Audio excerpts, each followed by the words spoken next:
Howdy, Earthlings. Setting and reaching goals is an important goal, pun intended, for all of us. And that's the message sent to us by Jen. As a reminder, we at mybetterment.net love hearing from our listeners and readers. Send us your life lessons, your stories about overcoming hard knocks, important messages passed down from your parents or grandparents, anything that might help others on their journey through life.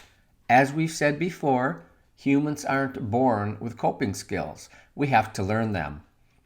Our mission, with your help, is to provide that platform. Here's what Jen wants to share. Hi there, E.T.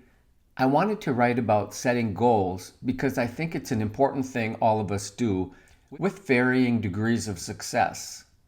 One problem I've seen is people setting their goals too high and then getting discouraged when they can't reach them. So, 3 things come to mind. 1, we should set realistic, achievable goals. 2, we should allow baby steps or set incremental goals along the way to the big goal.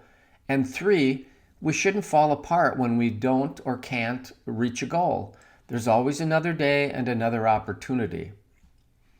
Regarding number 1, the setting of realistic goals, we don't count on winning $1 million lottery each time we purchase a scratch-off ticket because we'd be setting ourselves up for major disappointment time and time again. By the same token, striving to have a huge house, an expensive sports car, the best job on earth, and a carefree life sets up some pretty steep expectations too. I don't mean people shouldn't strive to improve their life. I just mean we should be careful not to put the goalpost so far ahead that we spend all of our time trying to reach it instead of enjoying where we are. I'm sure lots of listeners have heard the phrase, happiness is not getting what you want, it's wanting what you have. That seems like a good lesson because it encourages us to stop and smell the roses or the coffee if you're an avid coffee drinker like me. Regarding number 2, allowing baby steps, this just makes the steps toward our goal more manageable and allows us to celebrate our incremental achievements along the way. While you're on your way, you can say, the glass is 1/4 or 1/2 full now, instead of thinking the glass is still 3/4 or 1/2 empty. Anyone over 30 years old should know the fable about the tortoise and the hare. Spoiler alert, the tortoise wins the race because, although slower, the tortoise is committed to plugging along. The hare, or rabbit, is much faster, but his overconfidence and arrogance tempts him to stop repeatedly along the way, dilly-dallying around while the tortoise slowly passes him up. If you've heard the phrase, slow and steady wins the race, now you know where that phrase came from. Applying this to your goals, just allow yourself to make progress at your own pace and on your own terms. Just make sure you don't forget the importance of your goal. As another example of baby steps, I used to live with a single father and his 6-year-old son, Josh. Each week, Josh and his dad would choose an interesting word from the dictionary, and Josh would have to use that word as often as possible during the week. By age 10, that darn kid had a greater vocabulary than most adults. Once again, slow and steady wins the race. Regarding number 3, not allowing occasional setbacks to defeat you, this is a biggie. We're all on a roller coaster of ups and downs. Sometimes we'll take 2 steps forward and 1 step back, or even 1 step forward and 2 steps back.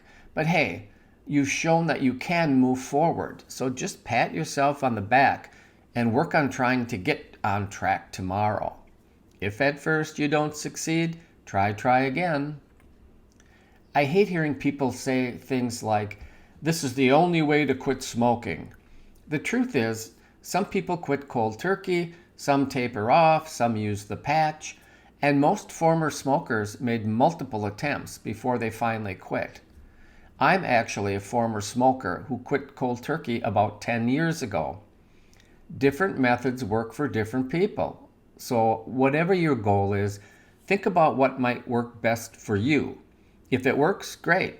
If not, try something different.